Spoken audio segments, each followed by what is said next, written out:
Thank you both for your time today. Manish, let me just ask you, market's been asked to absorb a lot, and yet we are here hanging out above the intraday low for the year. What does that say?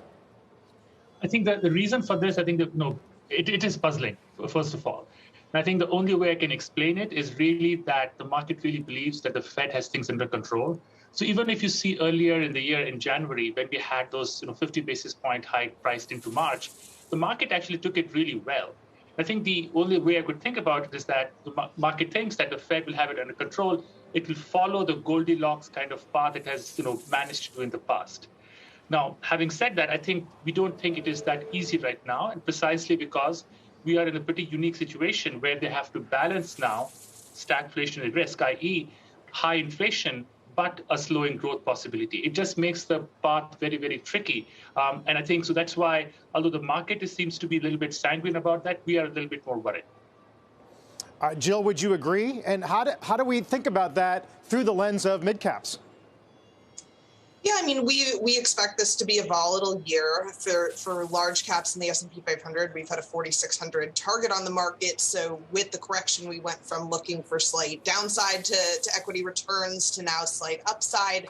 But we think that volatility is likely to remain elevated. And, one area of opportunity that we see in the market, and we think this year is going to be about picking your spots within U.S. equities. One of those areas of opportunities is small caps. And, in contrast to large caps where valuation multiples are trading well above their averages, small caps actually look historically cheap, and especially relative to large caps. They're trading at nearly a 30% discount to where they typically trade to large caps. So I think a lot of the risks have been priced in there, and for small caps, those are the stocks that are going to benefit from the services spending recovery in the U.S. if we're moving into a better backdrop on the COVID front.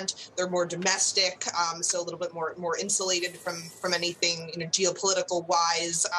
We've been more cautious on multinationals as we expect globalization to peak, reshoring of U.S. manufacturing. A lot of these things benefit smaller, more domestically oriented companies. Okay. Manish, do earnings revisions need to come down? I think they do need to come down to some extent. The only question is really going to be, it boils down to how resilient the U.S. economy is going to be to this. As the previous segment was mentioning, this is obviously much more of a big deal for European stocks, and they were actually performing in line with U.S. Until about a week and a half ago, and now they are suffering a lot. So, but the U.S. economy is a little bit more insulated.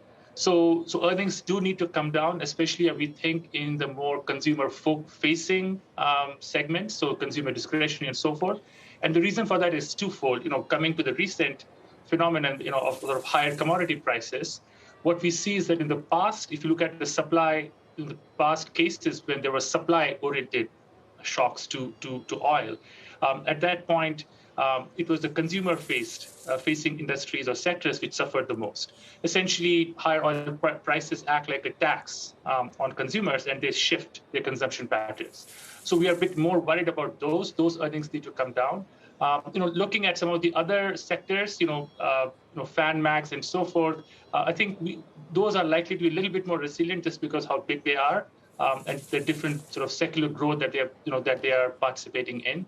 But overall, I would say yes, that earnings do need to come down.